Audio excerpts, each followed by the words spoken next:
Mada malungil odosong mora rugul adaloreng sa rajor elange dibok kumelek lagi luluko asado tukoram rigel podamur tia program rigit.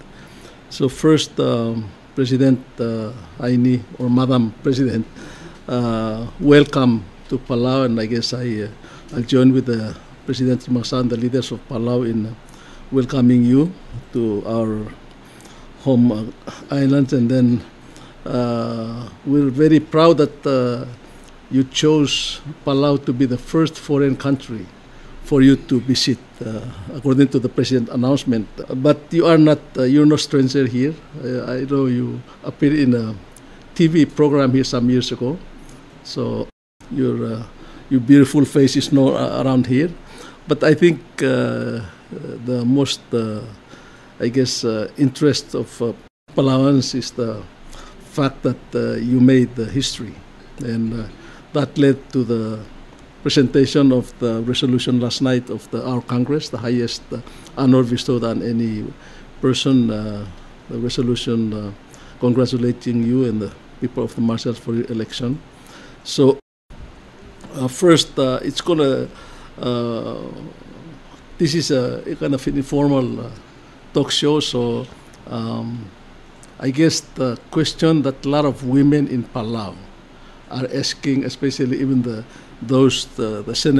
women senators now and those aspiring to be senators and also to be president of Palau, are very interested in this question. How did you do it? How did you make it? How did you climb from, to this level in such a period of short time? Yeah. Well, Moses, first, thank you for inviting me to be on this show. I appreciate the time, and I also would like to express my appreciation to the government and people of Palau, the Congress, and everyone here have been so gracious to me, and I'm glad that I made this my first official trip as president of the Marshall Islands. Because all I've been getting is, really goodwill from the people of Palau, and I appreciate that. It's not easy being a woman in this position, and it's never been, is this, should I be here? I still ask that question. And so when I receive goodwills from people here, it's really encouraging for me. So I appreciate that, and I really want to thank the people of Palau for the goodwill that has been extended to me and the Marshall Island delegation since we arrived here. Now, regards to your question, how did I do it? I don't know that I planned it. It happened, and I'm glad that it happened. In politics, you can never really plan anything. Since I've been in the Marshall Island Nidijala, this is my second term. Even during my first term, people were asking me if I would be interested in being a president. And I told people, especially constituents from my island of Aur, where I represent the people, they asked me during Christmas when I visited them, what if people nominated you to be president? I said, don't worry about it. It will not happen. This was like about 3 months ago. So I'm proven wrong. It happened, but I think I was at the right place at the right time. It's certainly not something that I schemed and really planned to do. I was happy continuing or to be Minister of Education and continue to work in my capacity as Minister of Education. I'm an educator, and that's where my heart is. But given this opportunity, I think there are more things that I can do in this capacity to children and women in the Marshall Islands. So I think this is a great opportunity to make a difference. So I appreciate that. Yeah. President, in our culture, in this country, when we appear in public, the people say, "Who are you?" So I guess a lot of people, we know you're Heine, and we know your famous relative Dwight Heine and Carl Heine and Congressman John Heine and many Heinesses, like your sister was going to school here. What's your, family-wise, your Heine's, what part of the Marshals are the Heine's from? Are you in the Iroids family, or you're actually ordinary no. folks? Actually, yes, that's a good question. No, we're ordinary. We're not from any royal clan whatsoever. And there are actually two clans of Heine's because you inherit through your mothers. Oh. And there were actually two Heine sons that created the Heine clan. They also had sisters. Are they Germans or Europeans? My grandfather was an Australian, but the parents were, one of the parents was from Germany. Oh, Germany. Yeah, so the mother was English and the father was German, and they came and lived in Australia.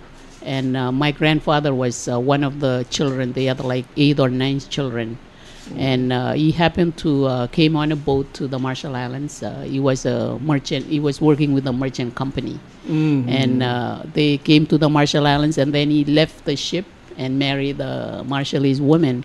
That's my one of my grandmother. What happened was he married a lady from Namrik, which is in the southern part of the Marshall Islands.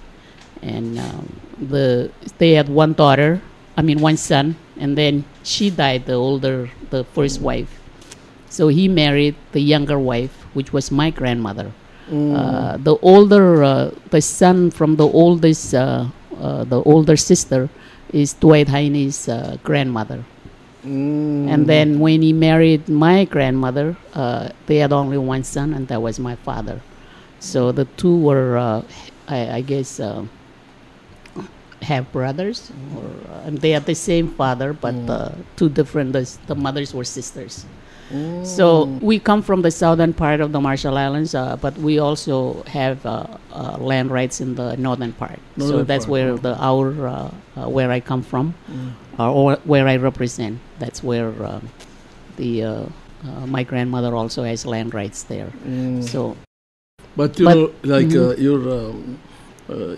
was it your cousin? Was Dwight was the first distat in the Marshalls, and then even Carl Heine became an author and was a clerk of the House in the Congress, and then John Heine. I mean, your family is in education, or all of my they're very interested in education. All of my cousins and brothers and sisters, they all worked in education, and education played a really important part in our family. Even my father, he was from the older generation, but he was a school teacher and principal, and the school that I went to from 1st grade to 7th grade, he was the principal and the teacher. So I pretty much went to school. My formative years was with him before I went to public school in Majuro. We moved to Majuro and go to school there.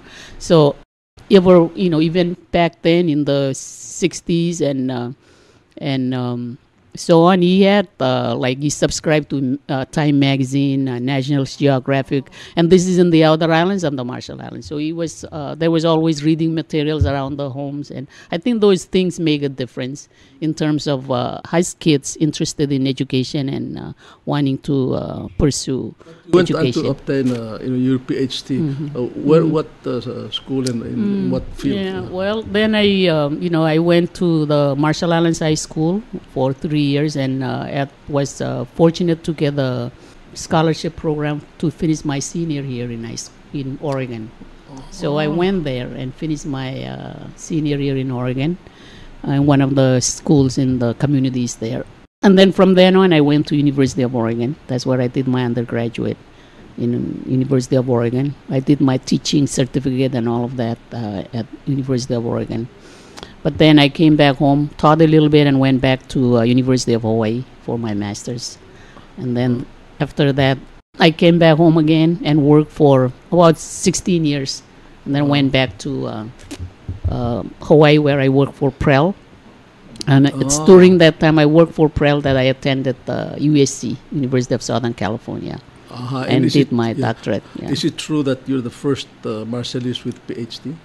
Well, I mean, it's a EDD. It's not PhD. It's education, a doctorate in education. Oh, doctorate in education. Doctorate in education. Yeah, I am the first one, and I'm hoping Is that the same with Patrick, Doctor Yeah, from? yeah. Oh, there's Doctorate a difference. in education. Yeah. Okay. And then, so your first try in politics is your last term, right? Well, I actually tried before that.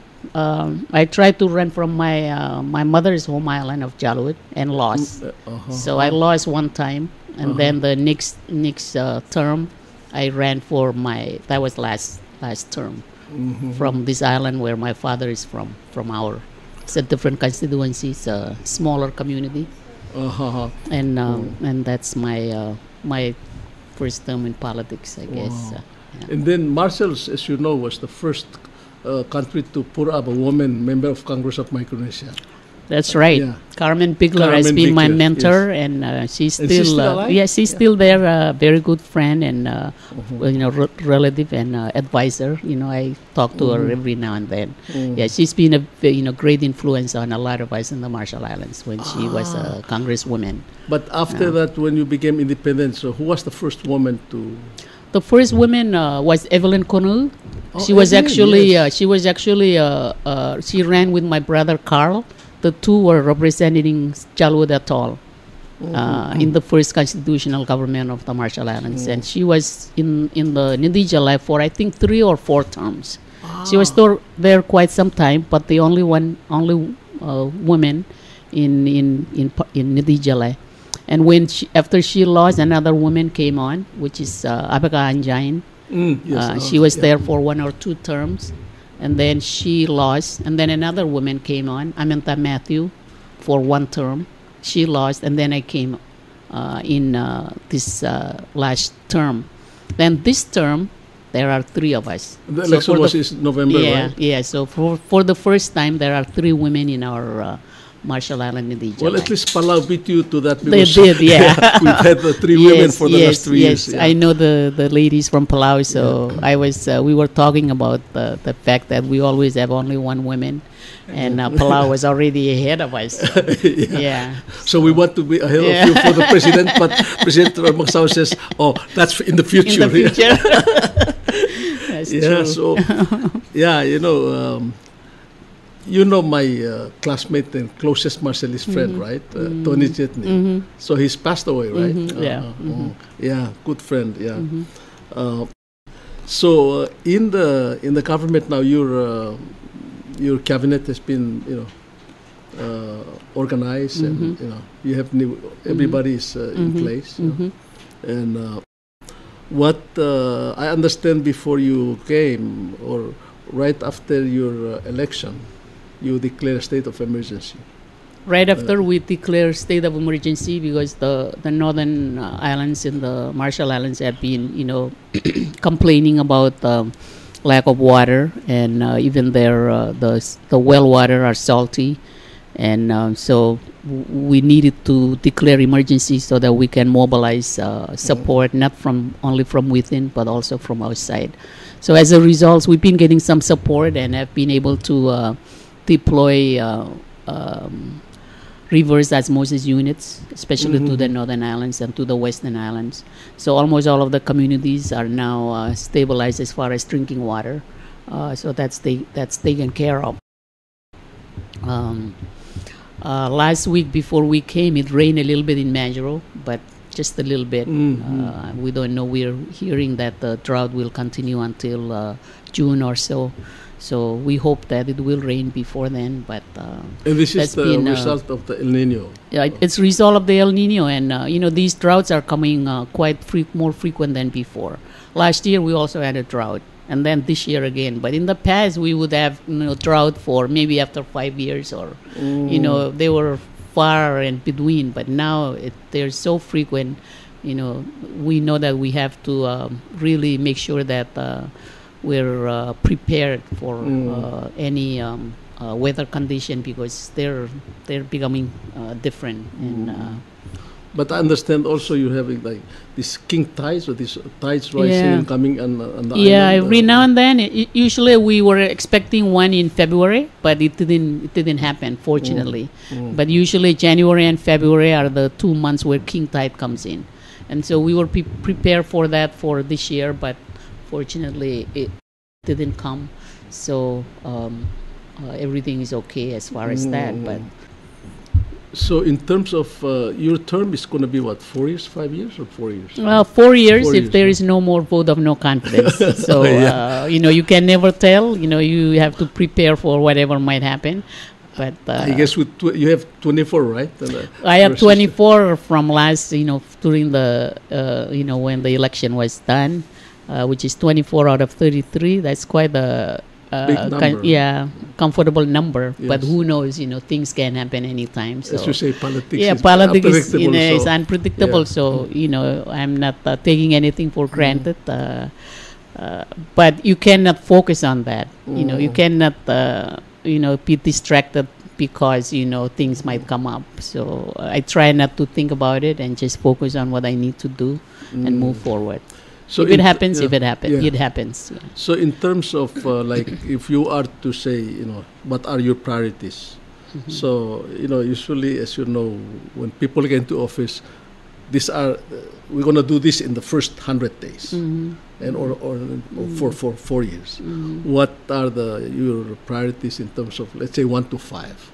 1 to 5 in terms of program for your government to accomplish long term or also short term. Well, I mean, when I came on board, of course the emergency was, the drought was the first thing that we needed to deal with. So in the first 90 days we had to look at what we needed to do. That's the first one that we had to address and take care of that. Then there are other things that we're looking at currently and trying to address.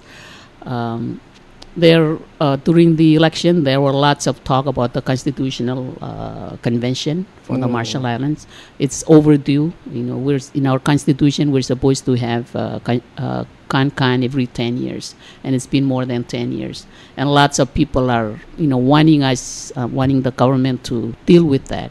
And when the vote of no confidence came up, it was even another, push from people's comments that we needed to do that because we need a stable government. With the vote of no confidence, you can never be,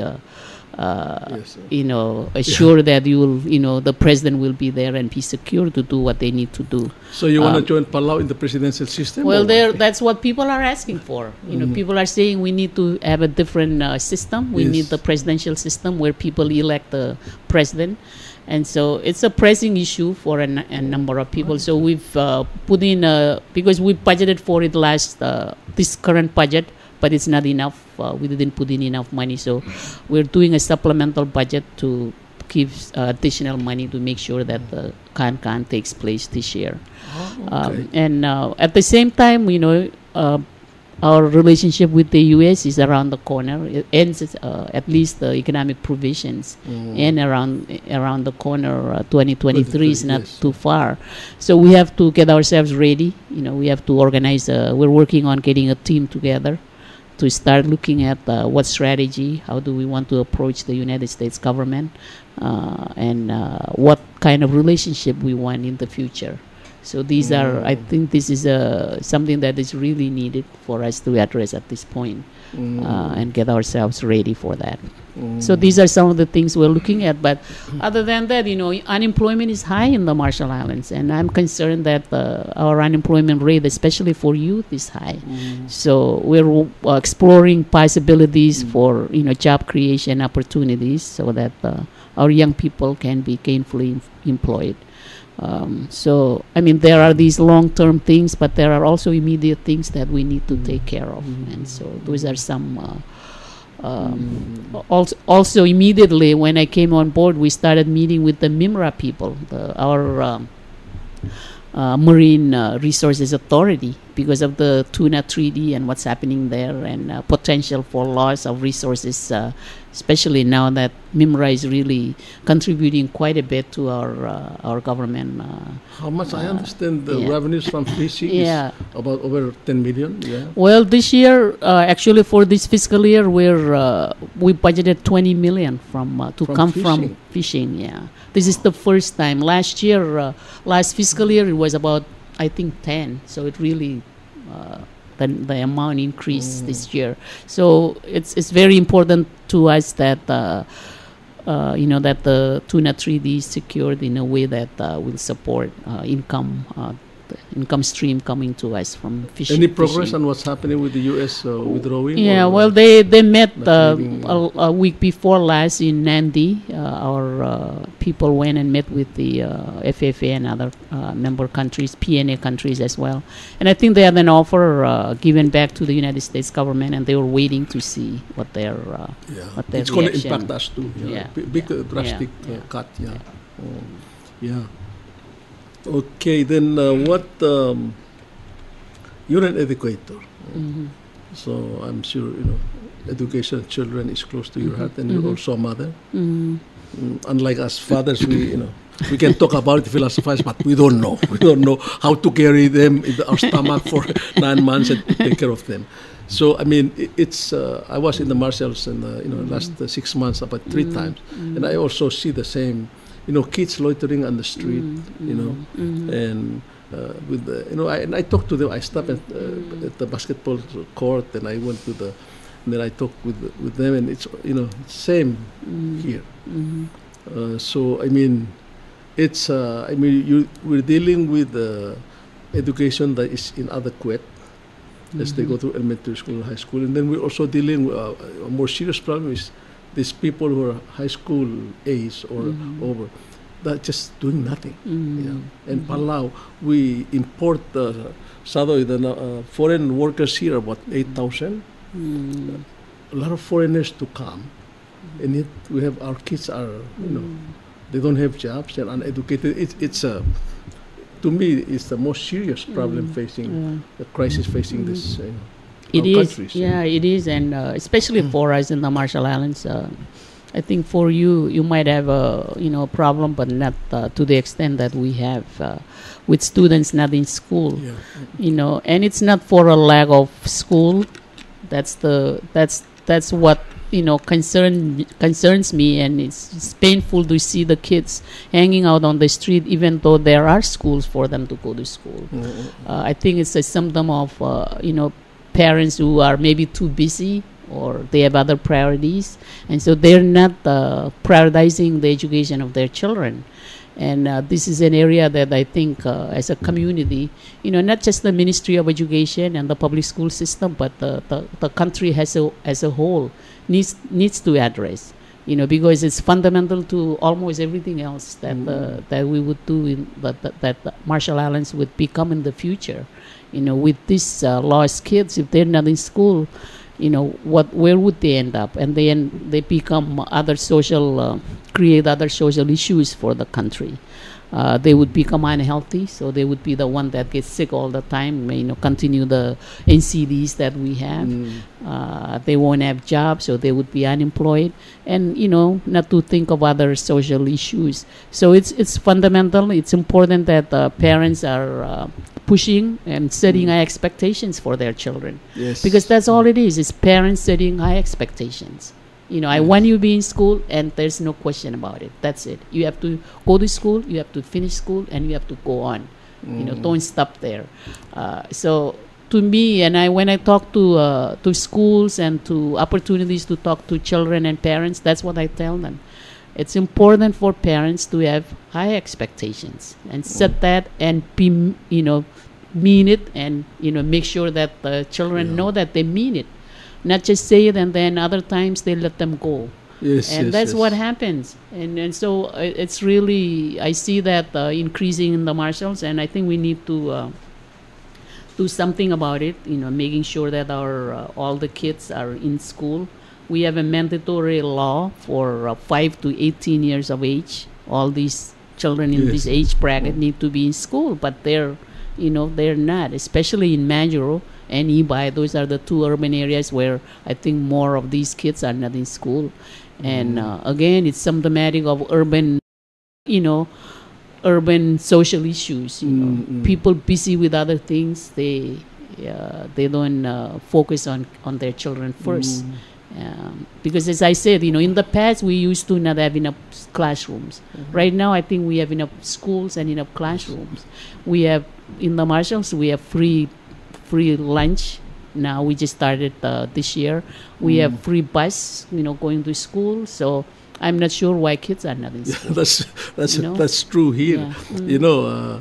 A very high woman just here was telling me the other day, says the problem with Palau is parents don't have they have zero expectation of boys because we have problem with our kids. Men or boys are problems. I have plenty, and I'm facing a lot of problems, and also as you've seen in the headlines of the newspaper since you've been here, drugs is our number one problem. And when they're not in school, they don't work, they get into drugs. And Palau is probably going through the same time like what Saipan went through and Guam went through. Remember in Guam where even the son of Jas Abate was killed because of drugs. And Saipan went through that were killings, And Palau, we're just going through it it's very serious because we're very small, So it's really a serious problem. And I think it's like for you in public office, you got to address this. I'm glad during the conference you touched on all these serious problems that the region is experiencing. In terms of you just finished the last 3 days of meetings here. In the Latin expression, Veni Vidi Vici, I came, I saw, I conquer. So what's your you came, you saw, and what happened? What happened in the conference, and what you see in Palau? What's your Well, this is as I mentioned in my closing remarks at the conference. This was my first meeting with the presidents and with the Micronesian chiefs, and I think it's great to see leaders from all the countries of the region coming together to work out issues that are really common. We can address them separately, but I think when we address them together, there's more power to what we can do.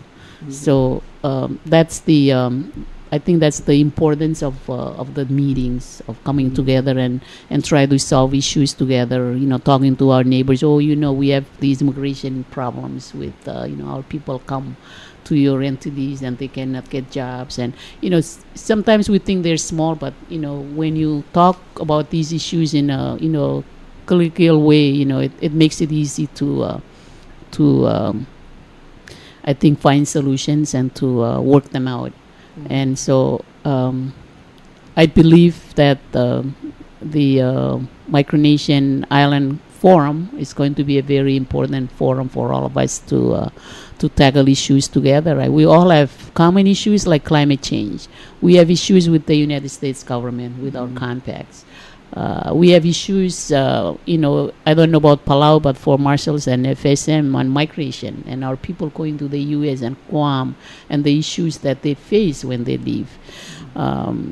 Of course, we all have NCDs and things like that we're all trying to address in our own ways. So these are all common issues, and to me, it's very eye-opening to see some of the things that Palau is doing to address their own issues. Some things that we haven't even thought about. I mentioned yesterday I went to the waste management facility, and I was very impressed with what's being done there. And I think it's exactly what we can do, and why haven't we, doing something like that? I know it takes some time to build a facility like that, but there is no reason why we cannot do that. And it certainly keeps Palau clean.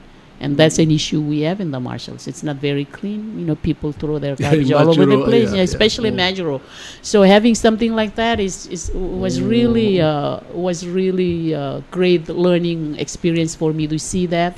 And it's not a large facility. It's really something doable. And I think people taking ownership of cleaning the place is a message that we need to try to convey to our people as well. So I appreciate the meeting. I'm glad that we're squeezing it so we only have once a year rather than twice a year, because initially I was concerned about resources. How much money are we spending to come to these meetings, and what are we getting out of them? I used to ask that kind of questions, and I think we need to still be concerned about those questions. How much money are we spending, and what are we really getting out of these meetings? And as I said, this is my first time. I thought this meeting was very productive, and I think the follow-up, though, is what we need to make sure happens, so that we don't just come to these meetings and in between nothing happens in terms of our own implementation of recommendations that we all agreed to.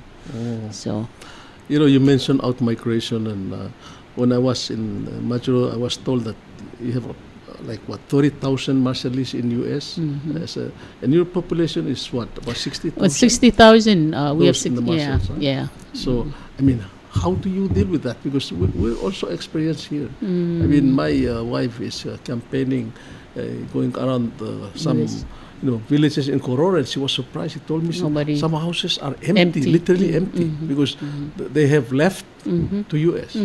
Especially families with kids in the military. And so, I mean, these are manpower. These are people, adult. If they leave the place, then we don't have enough people to. Exactly. I think that's a concern that all of us, our government, should be, concerned about. How do we keep our people, our resources in the countries? I was talking to the Palau. Palau Community College Marshallese students yesterday. We had dinner with them, and I was talking to them that you need to finish school and you need to come home. Don't go anywhere else. You can go, to the U.S. later, but come and contribute to your country, because we need you. We don't have people to do things, because everybody is all the able-bodied people are leaving. And my friends from Gosra say the same thing. Even Chuk, they're all leaving, and again, it's about how do we make sure that there is gainful employment for people. And how do you stop your people from going to the greener pasture when they have $7 per hour minimum wage, and we have in Palau $3.25 per Salvador, and then this year it's going to be $3.50. I mean that's and then neighboring Guam is $7.50. I mean, how do you stop? How do you stop that? We're concerned about that too. Our minimum wage is $2, and so we've been talking about increasing that. But when you talk about that, then you look at your own budget, and how are you going to? No, I tell you, our government is dealing with it, and you know what they're doing? They've raised the salary of the congressman to be $50,000 a year, the president to $90,000, and everybody else minimum wage is still $3.25. So I don't know how much is your salary in the Marshalls. How much is your salary? For the president, I think the president is 60,000. 60,000. Yeah, and the ministers are like 35,000. So our president is 90,000, and our congressmen are 50,000, and our people in Palau is like 15,000 versus 60,000 in the Marshall. That's a pretty good balance, huh?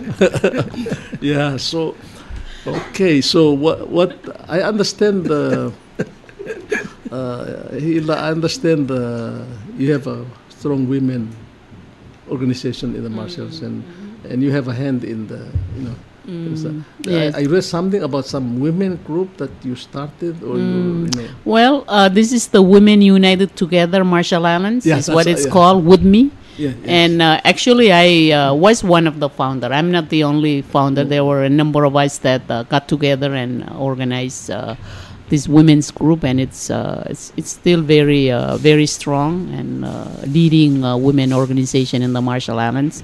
And currently, this organization is focusing a lot on domestic violence. They were able to get our family law passed 2 years ago, which has a lot to do with family violence and domestic issues. So now it's a matter of trying to implement that legislation. They're also working a lot on early childhood education and a lot of other issues that are facing women, economic development for women. It's a very, they have chapters in all of the Marshall Islands, all the atolls. So we have groups in all the islands, and I think the focus is now on capacity building, on trying to build capacities of these women organizations so they can do more in their communities. But it's one that has been very strong supporter of women in politics as well. And in fact, I think I'm here also because they were very much behind me and supporting all the women candidates. Yeah. Senator Udu and Ruguba should listen to the president here, because they just started in the past few months or years a group called WEP, Pala Women, the empowering women. The only problem is they just want to go to public office and they don't deal with social problems. No, I think it's they should take some cue from you, and especially those who want to run for president. I understand. I heard that your daughter spoke at the United Nations on some issues. Yeah, my daughter has been. She calls herself a social activist. She's a poet, but she used poetry to tell her message about issues, and she started that in Hawaii when we were there. She went to school in Hawaii. We lived there for a number of years, and she finished her high school coming out of there. And she's always been interested in writing, and so right now she's written poem about different issues, from nuclear to to climate change, and was very active in the Paris meetings, COP21. She was there and did a lot of. I guess she knows my daughter also, huh? She probably does. Yeah. Wow, that's good. So where is she? Is she working? She's teaching at College of the Marshall Islands. Yeah, so she's a teacher there and trying all in the to, family. We all started there anyway. Yeah. And a very serious issue, nuclear claims, and the destruction caused by the U.S. testing of nuclear bombs in the Marshalls in the 50s. What's happening with that? Is there are the claims still being paid, or U.S. have paid all the claims? And no, as you said, this is a very serious issue. But unfortunately, the money that was set aside to pay for the claims has ran out, so no one is getting paid anymore. All the people that were assessed and were supposed to get paid out of the Nuclear Claims Tribunal, most of them didn't get all of the payments made to them. Many died. People, passed away. People who were sick with sickness that were categorized under the nuclear program. So it's one of the legacy of, of course, nuclear legacy. One of the sad, period in our lives in the Marshall Islands, and we still talk about it. Actually, next month, March 1st, is our Nuclear Victim Survivor Remembrance Day. So we always have some kind of a ceremony talking about it, and that's next Tuesday, right? That's next Tuesday. So when I go back, we will have that. And as you know, we have the change circumstances petition filed in the U.S. Congress, and it hasn't gone anywhere. It's been more than 10 years since it was filed, and so I think we need to look at a different strategy, in terms of bringing this to the attention of the United States Congress. There are new people there. I think we need to cultivate new friends that care about the Pacific and about the issues that we had from the nuclear testing program. Hopeless with the Republicans in power. Right now, it's kind of hopeless. So that's been an issue for us, and we're trying various ways to kind of come at this problem. And, there are friends who are trying to help our 4 atoll to look at possible court case coming from the humanitarian perspective. Yeah. So that's kind of still in the formative stages. We don't know how far it will go. What about the islands that were contaminated, like, Bikini and some? Well, they're they're still contaminated. People haven't moved back. People haven't moved back to Bikini, and on Ronglap, the U.S. government built up houses, and there is actually a settlement, but nobody lives. Nobody went back to those houses. They don't want to stay there because the rest of the island is contaminated. So they'll stay in one location, and they cannot go and gather fish and food from the food crop because they're still not. So they have, although U.S. government has invested money in building the facilities, airport and all that, nobody's taking them on that and move back. So those houses remain empty. And so people in Ronglap, they're still on the island of Mejato, on Kwajalein. That was given to them to settle in. They're there. So there's a small community there. There is a small community on Ibay, and there's a community in Majuro. So they're still very, scattered all over. Same thing for the Kili, the Bikini people, and lately with the climate change and all the issues around there, Kili Island has become problematic, and I think right now the Kili people are looking at, or the Bikini people are looking at possibilities of using their trust money to find home elsewhere outside the Marshall Islands. They have to, I guess, U.S. has to give them permission to use the money for some other purpose other than what they have. Wow, so it's hard for Palauans, it's hard for us to comprehend that because, I mean, even us, we have a crisis in our hands where 64 families are displaced, Sadoy, in Koror, And I mean, it's a big problem because the landowners, new landowners have taken over, Chinese have rented the place, and it's a big problem. But we cannot imagine like being displaced from your village. If from my village in SR Malgaok, no way. From Peleliu, from Kayangal, it's hard to to imagine that kind of situation. I think Marshallese have been very, our Marshallese are not confrontational about anything. Very different from Palauans. Very few times you see confrontational happening in anything, and that's part of our problem. I think that's why we haven't been able to also move. I understand. That's really in our blood because when we were at Xavier, we can see the difference. And Marshallese were the peacemakers, and we have a Palauan expression, Talao. Those who kind of very cool, and they don't want to cause trouble.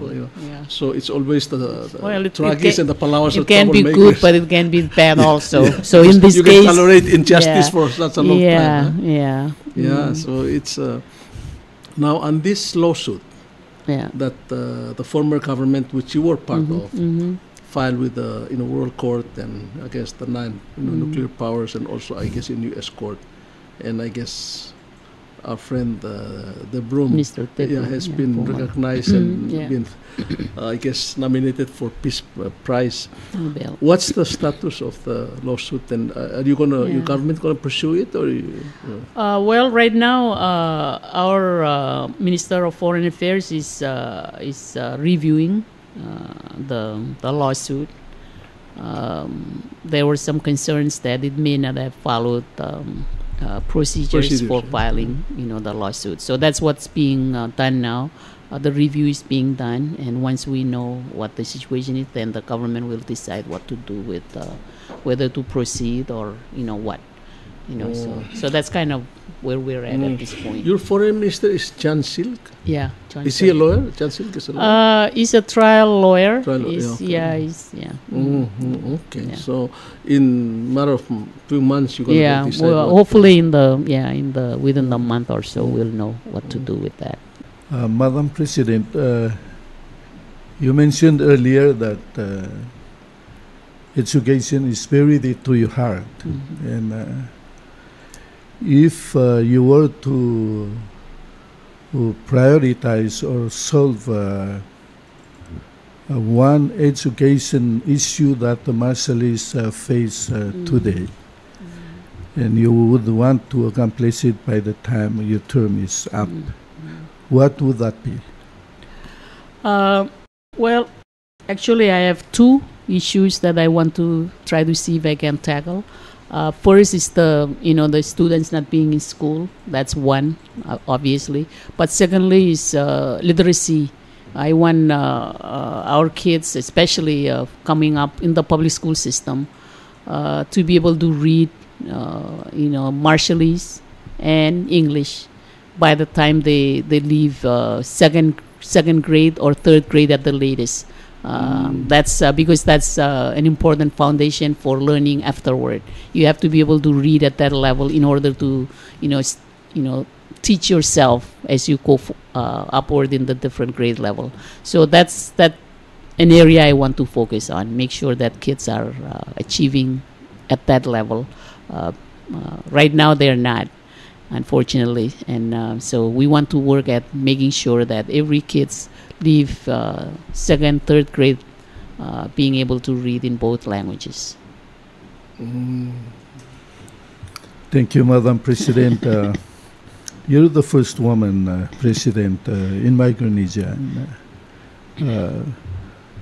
What's your reaction regarding the other leaders whom you've met during the MCS conference? Would you see a difference if they were treating you different from as a man?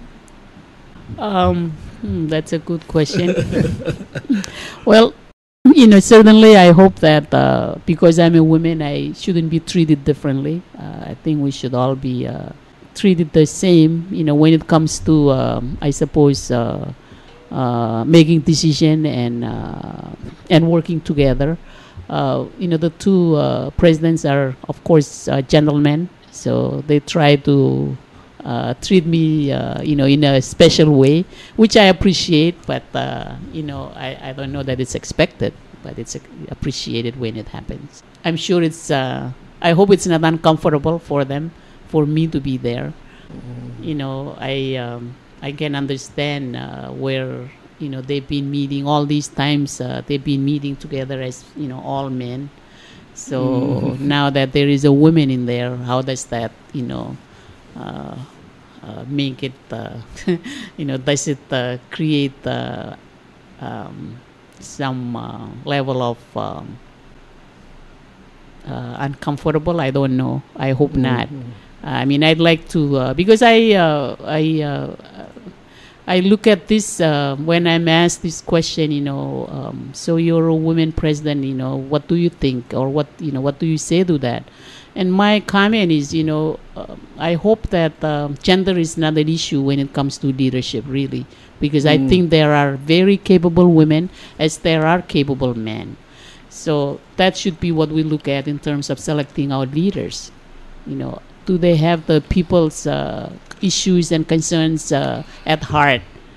I think that's important. And are they really serious about making a difference in their people's lives, rather than maybe she's a woman, she won't really be, or maybe he's a man, he'll be doing something different. Gender shouldn't really be an issue when it comes to leadership. And we've seen that in when you have a school principal or a business manager, we don't really make a big deal out of the gender of the general manager of the store or the principal of the school, or But when it comes to a country, a lot of people make an issue out of it, and I think it shouldn't be. Unfortunately, that's been because that's been our culture and maybe practice. But there are so many more young people coming up, both men and women, that are so capable, and I think those should be the primary consideration. Their character and their commitment and their capability to do the job. I think maybe Palau, I think, is going to beat the Marshals in this coming election, because I'm sure Senator Rugba and Udu, they want half of the Congress or the Senate at least to be women. So, but I don't know whether we'll have our next president as a woman or a man, but I'm sure as a woman, we know your sympathies where, but you cannot say it publicly. But okay, but the thing is, what do we do? Have you said anything to my good friend President Christian about FSM? Why FSM? Not a single woman in the Congress of the FSM, and either are they conservative or what? I mean, Marshals and Palau are very traditional too. I mean, but I guess our leaders are appointed by women, and I guess you derive your power also in your culture from women. FSM is different story, and I kind of meant why this place is like this, But it is true. There's not a single woman, Yeah, I've always wondered about that too, like like yourself, and of course this is our first meeting, so I don't think it would have been a good idea to start talking about those issues initially. So I know better. I don't talk about it. I know. Okay. But I'm just as puzzled as you, Okay. Well, President, thank you very much. I know you're, tied up, and we got you to this interview. But I'm sure the women of Palau, especially the young girls, would like to, if they see you again in the TV and they hear about your voice, be encouraged and to pursue public service in the area of politics in government, and also to do more. Yeah, well, thank you so much for the opportunity to speak on your radio and on your program. Yes, sometimes I think that if I can inspire a girl, one girl to live up to her potential, I've made a difference. So I know that sometimes I try to say, well, it's not that important, but I think it does. It is important for women to see other women doing work or jobs that they themselves think would not have been possible. So in that respect, I appreciate the opportunity to talk to Palauan women. And I know Palauan women are very out there, and they're very capable. And I have a lot of respect for Palauan women. And I know many of them will of course, achieve to their potential. And that's all we can hope for. And again, thank you for the opportunity. Well, thank you very much. And I think the Palau will know that Hilda was here. And have a nice trip back home. And I'm just sad that you did not invite me to your inauguration, as custom did. And actually, I didn't have inauguration. Oh, okay. Because I decided, I told the cabinet we're not having another inauguration after another inauguration 2 weeks earlier. I think that would be too much for the people to spend resources on 2 inauguration. So I decided, no, we'll just have our, oath, take our oath and start working. No inauguration. So that's what happened. That's why you didn't get invited. Okay. Thank you very much. Now I know.